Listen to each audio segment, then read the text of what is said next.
Hi friends, 9.3 तक हम लोग पिछले लेक्चर में कंप्लीट कर चुके हैं। अब हम लोग पढ़ेंगे 9.4 के बारे में। ठीक है, देखिए क्वेश्चन जो 5 नंबर में जो पूछेगा इस चैप्टर से वो या तो 9.4 से पूछेगा या 9.5 से या 9.6। ठीक है, 9.3 तक वो सब जो है 5 मार्क्स में नहीं पूछते हैं।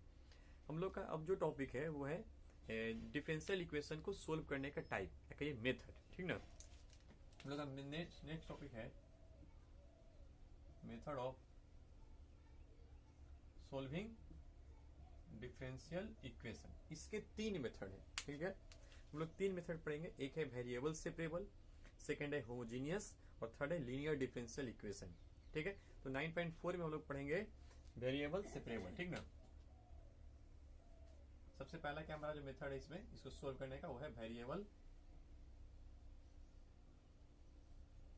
सेपरेबल या कहिए मेथड ऑफ वेरिएबल सेपरेबल। ठीक है, इसमें करते क्या है कि y वाले टर्म को एक तरफ कर लेते हैं, ठीक है, और x वाले सारे के सारे टर्म को एक तरफ कर लेते हैं और फिर उनको इंटीग्रेट कर लेते हैं। ठीक है, तो जिस क्वेश्चन में x वाले सारे अलग हो सकते हैं और y वाले सारे अलग क्लब्ड हो सकते हैं, एक साथ हो सकते हैं, तो उस तरह के क्वेश्चन को हम लोग वेरिएबल सेपरेबल मेथड से सोल्व करेंगे।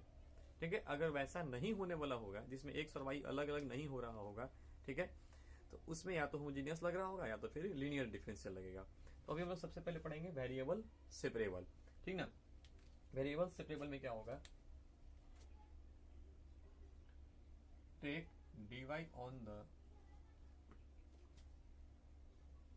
One side of equation and dx on the other side. ठीक है, dy को एक तरफ रखेंगे, dx को एक तरफ रखेंगे। उसके बाद जितने भी टर्म्स होंगे जिनमें y आ रहा होगा उनको हम क्लब करके चाहेंगे कि वो dy वाले के साथ चले जाएं और जो x वाले टर्म होंगे वो सब जो है क्लब्ड होकर के dx की तरफ चले जाएंगे। ठीक है,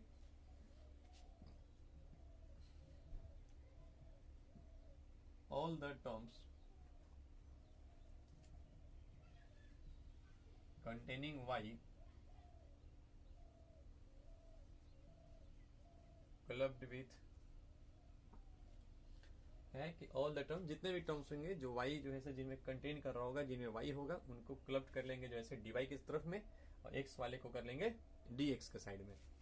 clubbed with dy and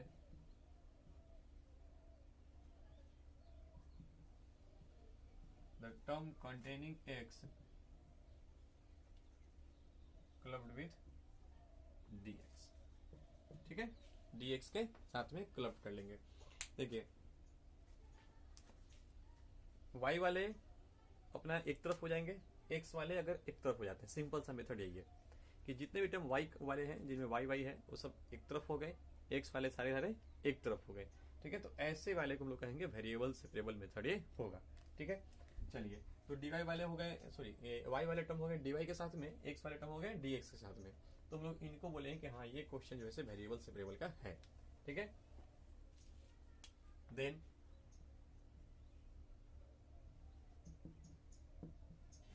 it is solve by variable separable method. ठीक है, और इस बात करते क्या है, ठीक है, तो इनको करने के बाद क्या करेंगे, इनको तो पहले अपना सेपरेट कर लिया, उसके बाद इनको इंटीग्रेट कर देंगे। सिंपल सा चीज है। ठीक है, y वाले टर्म को y के साथ, x वाले टर्म को x के साथ, और अब इनको क्या करना है, तो सबको जो ऐसे इंटीग्रेट कर दीजिए, बस सिंपल सा बन जाएगा। तो पहले हम लोग कुछ क्वेश्चंस देख लेते हैं। कुछ क्वेश्चंस है हमारे पास, ठीक है, जो वेरिएबल सेपरेबल मेथड से बनने वाले हैं। ठीक है, हम लोग का मेन जो इस चैप्टर में जो पढ़ना है वो यही है कि आपको डिफरेंशियल इक्वेशन गिवन रहेगा और आपको जनरल या पार्टिकुलर सोल्यूशन पूछ रहा होगा। ठीक है, एक एक्सरसाइज हम लोग पीछे किए हैं जिसमें क्या था कि डिफरेंशियल इक्वेशन आपसे पूछ रहा था, तो एक उल्टा एक्सरसाइज था। बाकी सब क्या रहेंगे कि डिफरेंशियल गिवन रहेंगे, आपको जनरल बताना होगा।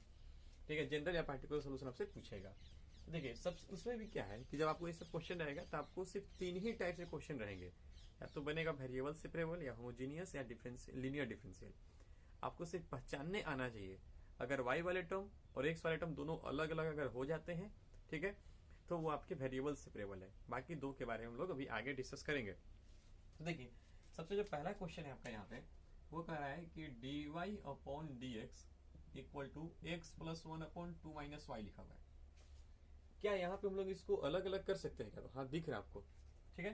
यहाँ से क्या लिख सकते हैं? लिख सकते हैं 2 minus y into d y equal to x plus 1 into d x, ठीक है। यानी जितने भी टर्म जो x वाले थे वो सब सारे dx आप में क्लब्ड हो गए हैं, और जो y वाले थे वो dy के हाथ में क्लब्ड हो गए। इसका इसको लिखिएगा क्या? इंटीग्रेटिंग बोथ साइड, ठीक है, दोनों तरफ इंटीग्रेट कर लीजिए। यानी integration of 2 minus y d y equal to integration of x plus 1 dx। इसको इंटीग्रेट कीजिएगा तो देखिए 2 का इंटीग्रेशन क्या हो जाएगा? 2y, क्योंकि यहाँ पे y लगा हुआ है, इंटीग्रेटिंग फैक्टर क्या है? y है, 2y minus y square by 2 equal to x का क्या हो जाएगा? x square by 2 a plus x. एगो प्लस आपको c लगाना है, या तो इधर लगा लीजिए या तो इधर लगा लीजिए। चलिए हमने इस तरफ लगा लिया, हमारा ये c हो गया, किसी भी तरफ लगा सकते हैं। तो हमारा ये भी आंसर हो गया। चाहते हैं थोड़ा सा और अच्छे से लिखना है तो और भी अच्छे से लिख सकते हैं। यहाँ पर एलसीएम ले लीजिए तो 4y minus y square equal to x square plus 2x plus 2c, ठीक है। एलसीएम लेने के बाद इधर भी 2 आया था, इधर भी 2 था, एलसीएम में वो 2 कैंसिल आउट हो गया, उसको छोड़ देंगे। चलिए इनको थोड़ा सा अच्छे से अरेंज भी कर सकते हैं, इतना भी छोड़ सकते हैं, ठीक है। ये हमारा आंसर हो सकता है। यहाँ पे चलिए अगर अरेंज कीजिएगा तो एक्स स्क्वायर वाई स्क्वायर उधर लेके गए, ठीक है, तो plus y square plus 2x minus 4y, ये जो प्लस 2c है उसको एक नया c लिख दीजिए, c1 लिख दीजिए, या इनको c1 बना दीजिए तो 2c1 क्या बन जाएगा? c बन जाएगा। c1 क्या एक आर्बिट्री कांस्टेंट है, उसमें 2 से मल्टीप्लाई कीजिएगा तो क्या बन जाएगा? नया c का कांस्टेंट बनेगा। तो ये हो गया, तो ये हमारा आंसर हो गया, ठीक है। बहुत आसान सा क्वेश्चन था, ठीक है। तो इसमें अगर इसी क्वेश्चन में मान लीजिए, ये तो आपसे जनरल सॉल्यूशन हो गया। अगर इसी में पार्टिकुलर पूछ रहा होता तो क्या करते हैं, इस c की जगह पे हमारा आर्बिट्री कांस्टेंट कौन सा है? c है। c की जगह पे अगर हम डिफरेंट वैल्यू रखते जाए 1 2 3 4 रखते जाए, ठीक है, यहाँ पे c की जगह पे, तो क्या होगा कि आपको डिफरेंट कर्व मिलता रहेगा। ये तो एक फैमिली ऑफ कर्व को रिप्रेजेंट कर रहा है। कांस्टेंट कौन सा है? c की डिफरेंट वैल्यू रखिएगा तो आपको डिफरेंट जो है से पार्टिकुलर जो है से कर्व मिलता रहेगा, ठीक है। बढ़ते हैं next question, second number question है, इसको मिटाते हैं।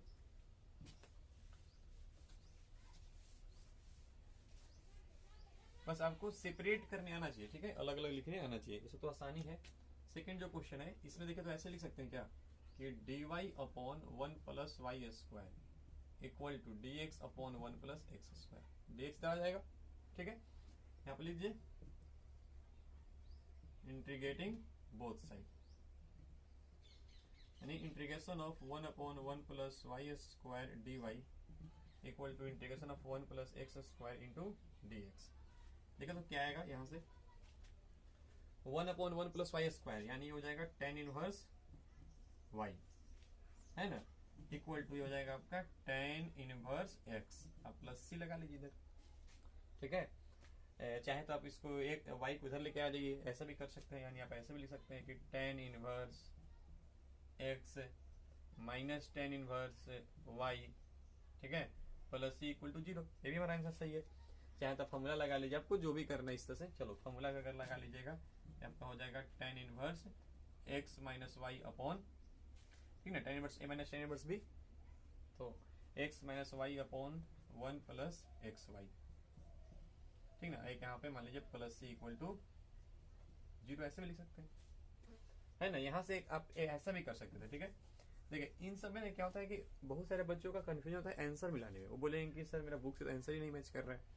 हो सकता है कि कोई बच्चा यहीं पे आंसर छोड़ दे, देखिए तो सही था, कुछ यहाँ पे ऐसे करके छोड़ दे, कुछ यहाँ से इतना करके छोड़ दे। अच्छा देखिए ये c है, उधर लेके चले गए c को, तो क्या हो जाएगा? Minus c। तो माइनस c तो एक आर्बिट्री कांस्टेंट है ना। चलिए इसको मान लो हमने c1 नाम रख दिया था, ठीक है, हमारा c1 था, उधर जाके बन जाएगा माइनस c1, तो उसको हमने c लिख दिया। क्या दिक्कत है? माइनस c1 तो c लिख दिया। और अब यहाँ से क्या लिख सकते हैं कि tan इनवर्स, ठीक है, tan इनवर्स को उधर लेके चलेंगे एक तरह से। यहाँ पर लिख सकते हैं कि x minus y upon 1 plus x y equal to tan inverse c लिख सकते हैं। tan इनवर्स c भी क्या है? आर्बिट्री कांस्टेंट है, तो इसको फिर एक नया कांस्टेंट रख दो उसके जगह पे, है ना, c2 रख दो। दिस इज टू दिस, ये आंसर हो सकता है बुक में, ये आंसर हो आपका, ठीक है। तो आपको बस थोड़ा सा कैलकुलेशन टाइप से आना चाहिए, ठीक ना। आप चाहे तो यहीं तक आंसर छोड़ सकते हैं, अभी यहाँ भी आंसर छोड़ सकते हैं, इतना करने की कोई जरूरत नहीं है, ठीक है। हाँ, बस आंसर अगर मान लीजिए नहीं मैच करेगा तो थोड़ा सा अपना कैलकुलेशन करके देखिएगा, ठीक। अगर लगे कि नहीं आंसर नहीं मैच किया, जरूरी आंसर मैच कराना, ठीक है। चलिए आगे बढ़ते हैं। थर्ड जो क्वेश्चन था, थर्ड क्वेश्चन कह रहा है कि sine x plus cos y और ये dy upon D x equal to 0। अब यहाँ पे क्या करना है, इसको भी लगाते हैं वेरिएबल सेपरेबल, देखते हैं कि सेपरेट होता है कि नहीं होता है। इसको आप लिख सकते हैं कि cos y dy upon D x equal to minus sine x, और यहाँ से देखिए सेपरेट हो जाएगा, cos y d y equal to minus sine x और ये dx इधर आ गया। इसका दिखेगा इंटीग्रेटिंग बोथ साइड, यानी इसको इंटीग्रेट कर लीजिएगा, ठीक है। मैं यहीं पे लिख दिया हूं, कॉस वाई क्या हो जाएगा, sine y equal to minus sine x है, ठीक ना। तो किस क्या होगा, कॉस एक्स का हो जाएगा, कॉस एक्स प्लस सी, हमारा आंसर हो गया, ठीक है। कॉस आप इधर लेके आइए, नहीं ले आइए, अभी भी सही है ऐसे भी। चलिए आगे बढ़ते हैं नेक्स्ट क्वेश्चन 4 नंबर की तरफ। 4 नंबर जो क्वेश्चन है इसे आप नोट कर लीजिए सब। चलिए 4 नंबर कह रहा है कि dy upon D x is equal to e की दी पावर 3x। अब प्लस में पावर में ना y है, इसको लोग ऐसे तो लिख सकते हैं ना, ई की दी पावर y, ठीक है ना। बेस सेम में है, इंटू में है, पावर जुड़ जाएगा। प्लस में ये है ई की दी पावर y, इंटू में क्या है, साइन एक्स। ये साइन एक्स पावर में नहीं है, साइन एक्स नीचे में है। चलिए यानी यहाँ से dy upon D x is equal to, हम लोग यहाँ पे ई की दी पावर अगर y को कॉमन ले लें तो ई की दी पावर 3x बचेगा और ये प्लस साइन एक्स बचेगा, और यहाँ से dy अपॉन ई की the power y equal to e की the power 3x plus sine x into में यहाँ पर dx लिख सकते हैं। देखिए सेपरेट हो गया, x वाले टर्म एक तरफ, y वाले टर्म एक तरफ। यहाँ लिख दीजिए इंटीग्रेटिंग बोथ साइड, ठीक है। तो अब इसको ऐसे लिखेगा, ई की the power minus y d y e की the power 3x plus sine x dx। Integrate कीजिएगा तो ई का इंटीग्रेशन तो ई ही होता है, ठीक है, लेकिन -1 से डिवाइड हो जाएगा क्योंकि पावर में माइनस लिखा हुआ है, मतलब y के कोफिशिएंट से डिवाइड हो जाता है। तो y के कोफिशिएंट कितना है, -1, तो -1 से डिवाइड हो जाएगा। ई की दी पावर 3x का ई की दी पावर 3x होगा, लेकिन कोफिशिएंट से डिवाइड होगा। और साइन एक्स क्या होता है, माइनस कॉस एक्स, तो जाएगा माइनस कॉस एक्स और एक सी लगा दीजिए, हमारा ये आंसर हो गया, ठीक है। चलिए ये सब तो थे हमारे जनरल सॉल्यूशन निकालने वाले। एक दो क्वेश्चन देख लेते हैं पार्टिकुलर सॉल्यूशन पे भी। ये जो क्वेश्चन है हमारा, ये पार्टिकुलर सॉल्यूशन फाइंड करने वाला क्वेश्चन है। कह रहा है find the particular solution of differential equation this given that y equal to 1 और x इक्वल टू 0। देखिए ऐसे तो बहुत सारे कर्व हो सकते हैं ना, मतलब डिफरेंशियल इक्वेशन क्या होता है, बोले थे कि ये फैमिली ऑफ कर्व को रिप्रेजेंट करता है, फैमिली ऑफ कर्व को। लेकिन जब आपसे बोलेगा कि कोई एक खास कर्व को बताइए, किसी खास कर्व का इक्वेशन बताइए, तो क्या करना था, इसमें जो भी आर्बिट्री कांस्टेंट आएगा उसकी वैल्यू रख दीजिए, है ना, वहां पे वैल्यू रख दीजिए। तो क्या कह रहा है कि वो कर्व जो है से y इक्वल टू 1 और x इक्वल टू 0, ठीक ना, यहाँ से पास हो रहा है, यानी जो है से 0,1 से कर्व पास हो रहा है। जब y इक्वल टू 1 है तो उस केस में क्या x इक्वल टू 0 है, यानी कर्व यहाँ से पास हो रहा है, ठीक है। तो चलिए हम लोग निकालते हैं। सबसे पहले तो dy upon D x is equal to -4x y square. Variable separable में क्या कहता है कि पहले जो है से सेपरेट कर लीजिए। देखो हमारा सेपरेट हो गया, यानी सेपरेट नहीं होता तो वेरिएबल सेपरेबल नहीं लगता, दूसरा मेथड लगता है। यानी अब इसमें क्या कीजिएगा, लिखिएगा यहाँ पे कि इंटीग्रेटिंग बोथ साइड, यानी y की पावर -2 dy इक्वल टू -4 तो बाहर लिख दीजिए x dx। -2 है, क्या कीजिएगा, पावर जुड़ता है, ठीक है, एक जुड़ता है ना, यानी -1 हो जाएगा और उसी से नीचे डिवाइड हो जाता है। -4x स्क्वायर बाई 2 प्लस एक सी लगा लीजिए, यानी यहां से आप इसको ऐसे लिख सकते हैं। चलिए मैं इधर लिख दे रहा हूं इसको, ठीक है, -1 upon y equal to -2x square plus c, ठीक है। तो ये हमारा क्या निकल के आया, ये हमारा निकल के आया पार्टिकुलर सॉल्यूशन, ठीक नहीं, हमारा क्या है, पार्टिकुलर सॉल्यूशन है, ठीक। चलिए हमें लेकिन क्या चाहिए, हमें सॉरी ये है जनरल सॉल्यूशन, पार्टिकुलर नहीं है, जनरल है। हम लोग को चाहिए पार्टिकुलर सॉल्यूशन। पार्टिकुलर कब चाहिए, जब y इक्वल टू 1 और x इक्वल टू 0 है। मान लो इक्वेशन 1 है, इसमें आर्बिट्री कांस्टेंट क्या है, एक है सिर्फ c, ठीक है। तो अगर इस c के वैल्यू रखते हैं तो हमें जैसे पार्टिकुलर एक ग्राफ मिल जाएगा, एक पार्टिकुलर ग्राफ का ही, एक पार्टिकुलर कर्व का ही हमारा इक्वेशन मिल जाएगा, ठीक। जैसे हमने बोला था कि मान लीजिए ये सब में क्या है, इन सबको आप ऐसे लिख सकते हैं कि y equal to m x, लेकिन यहाँ पर एम की डिफरेंट डिफरेंट वैल्यू रखिएगा तो डिफरेंट डिफरेंट कर्व को रिप्रेजेंट करेगा, यानी उस केस में एक पार्टिकुलर कर्व को ही रिप्रेजेंट करेगा। तो ये हमारा पार्टिकुलर यहाँ पे निकालना है। तो देखिए बोल क्या रहा है कि वेन y इक्वल टू, जब वेन x इक्वल टू 0 है तो y इक्वल टू क्या है 1 है। यहाँ पर रख दीजिएगा, लिखिएगा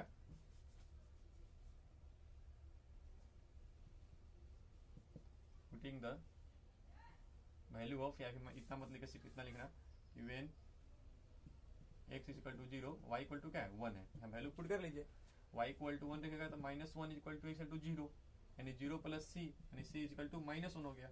ठीक है, अब लिखिएगा now putting the value of c in equation first. Equation first में आप c की वैल्यू रख दीजिए। देखिए इस बहुत सारे बच्चे क्या करते हैं ना कि मान लो एक्स स्क्वायर इधर लेके आ गए, c भी इधर लेके आ गया, तो उनका माइनस c हो जाएगा। तो उस केस में घबराना नहीं है, ये नहीं कि आपका फिर अलग वैल्यू आने लगेगा। हो सकता है कि आप जब इधर लेके आइएगा तो -c हो जाएगा, तब -c ना लेकर के आप उसको c1 लिख दीजिएगा, क्योंकि निगेटिव भी क्या रहेगा, वो एक आर्बिट्री कांस्टेंट ही है। उस केस में आपका क्या आएगा कि c1 की वैल्यू 1 हो जाएगा। ठीक है, तो उससे घबराना नहीं है, आंसर लास्ट में तो एक सेम टू सेम आएगा। तो इसे 1 में पुट कर लीजिए, तो ये 1 क्या है -1/y equal to -2x square, और c की वैल्यू कितने आया है -1, तो मेरा आंसर हो गया। ठीक है, आप इसको अच्छे से भी लिख सकते हैं, अरेंज करके अपना जो भी करना आप उस तरह से कर सकते हैं। ठीक है, मान लीजिए y को इधर लेकर आके इंटू कर लिया तो -2x स्क्वायर y हो जाएगा।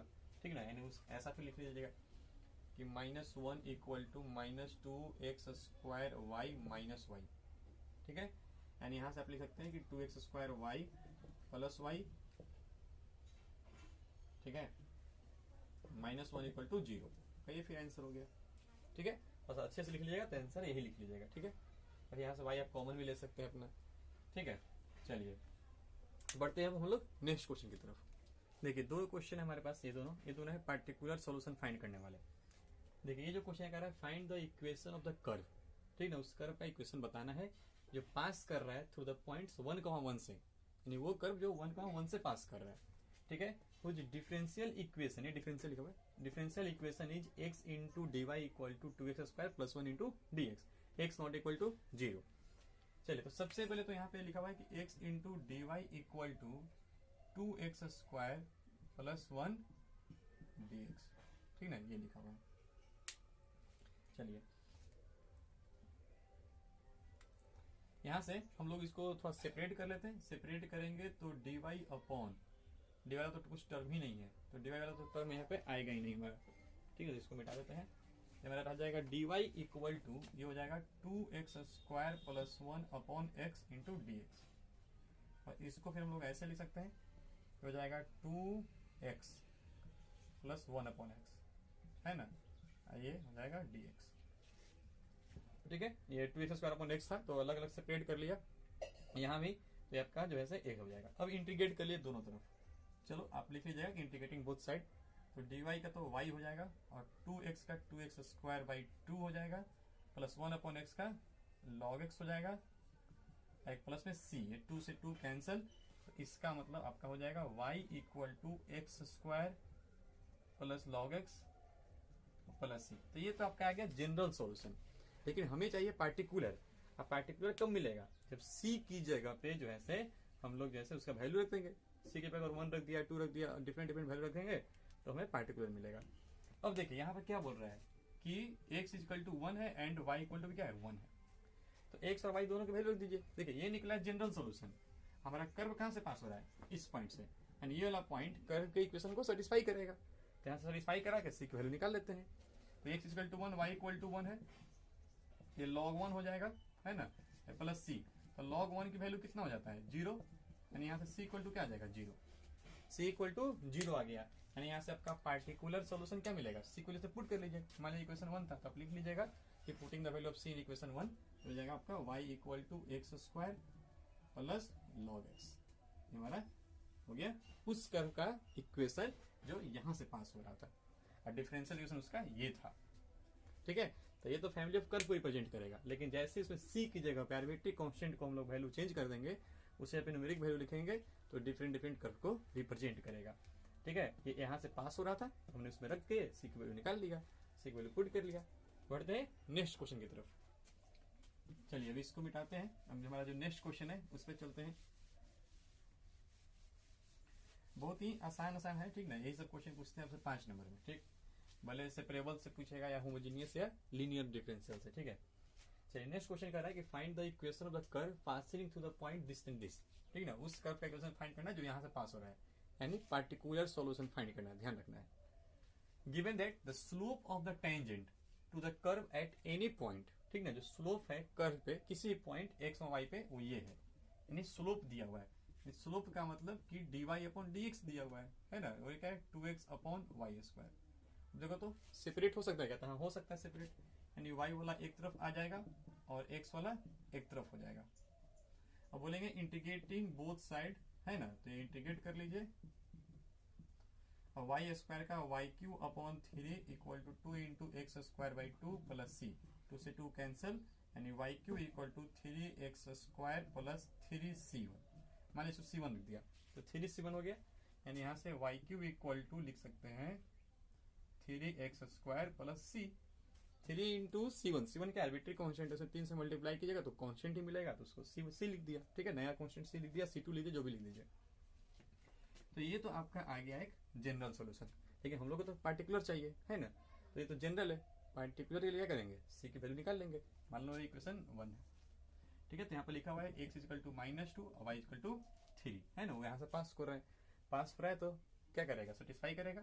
चलिए तो y की वैल्यू 3 तो हो जाएगा 27, और x की वैल्यू -2 तो हो जाएगा 4, हो जाएगा 12 प्लस c, यानी c equal to 27 minus 12, c equal to कितना जाएगा 15, ठीक है।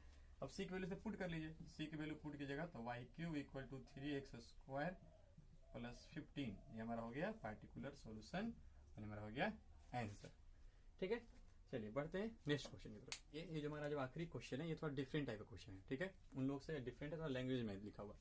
बोल रहा है कि इन अ बैंक, एक बैंक है, principal increases continuously at the rate of 5% per annum, यानी प्रिंसिपल जो है वो इंक्रीज करता है, किस रेट से, 5% पर ईयर, यानी प्रिंसिपल अगर मान लीजिए पी से दिखाते हैं तो बोल रहा है कि dp अपॉन dt, यानी जो रेट है चेंज होने का प्रिंसिपल का वो क्या है 5% पर एनम, यानी p का 5% इस तरह से, है ना। आप इसको क्या लिख सकते हैं कि p इंटू 5/100, यानी dp अपॉन जो dt है, क्या बोल रहा था, जब रेट चेंज ऑफ प्रिंसिपल, है ना, जो प्रिंसिपल वो इंक्रीज कर रहा है कंटिन्यूअसली 5% पर एनम के रेट से, ठीक, तो यानी चेंज इन जो प्रिंसिपल है वो क्या है 5% पर एनम, है ना, यानी p का 5%, तो dp upon dt equal to क्या हो जाएगा p अपॉन 20। वेरिएबल सेपरेबल से आप इसको क्या लिख सकते हैं कि dp upon p equal to 1 upon 20 t लिख सकते हैं, सॉरी यहाँ पर dt लिख सकते हैं, है ना, dt इधर आ गया। अब अगर आप इसको इंटीग्रेट कीजिएगा, इंटीग्रेटिंग बोथ साइड, तो ये हो जाएगा dp upon p equal to 1 upon 20 dt, ये हो जाएगा आपका log p, L N P कह लीजिए अपना, 1 अपॉन 20 टी प्लस में सी, ठीक है। चलिए मान लीजिए इस लॉग को हम हटाना चाह रहे हैं, ठीक है, इस लॉग को मान लीजिए हटाना चाह रहे हैं, तो लॉग को हटाने के लिए क्या करेंगे हम लोग, दो तरफ ई ले लेते हैं, ठीक ना, जैसे दोनों तरफ अगर हम लोग ई लेते हैं, ठीक ना, तो ई लेंगे तो क्या हो जाएगा p इक्वल टू ई लेने के बाद हमारा हो जाएगा, देखो प्रिंसिपल तो हमेशा पॉजिटिव ही रहेगा, तो इसलिए हमने p लिख दिया मोड़ हटा करके, तो p इक्वल टू e की the power t/20 plus c, है ना, इस तरह से, यानी इसको लोग p इक्वल टू e की the power t upon 20 into e की दी पावर c लिख सकते हैं, और e की दी पावर c ये भी तो एक हमारा कांस्टेंट ही है, ठीक ना, e की दी पावर c क्या रहेगा, कांस्टेंट ही रहेगा। चलो इसको मान लो हमने c1 लिख दिया है, तो e की दी पावर c1 एक हमारा नया कांस्टेंट बन जाएगा, e की the power t/20 into c, ऐसे लिख दिया, तो ये हमारा आ गया पार्टिकुलर सॉल्यूशन। ये क्या आ गया हमारा पार्टिकुलर सॉल्यूशन, इसमें c हमारा एक आर्बिट्री कांस्टेंट है, c की डिफरेंट डिफरेंट वैल्यू के लिए अपना अलग अलग p हो जाएगा, ठीक है, तो हमारा आ गया p की वैल्यू। अब एक चीज ध्यान से देखिए, ठीक है, जब t इक्वल टू आपका 0 है, क्वेश्चन में बोल क्या रहा है, आपसे पूछ क्या रहा है कि कितने समय के बाद, कितने टाइम में जो RS1000 है वो अपने आप का डबल हो जाएगा, यानी आपसे टाइम पूछ रहा है, ये डबल हो जाना चाहिए, यानी 1000 का होना चाहिए 2000 बदल जाना चाहिए।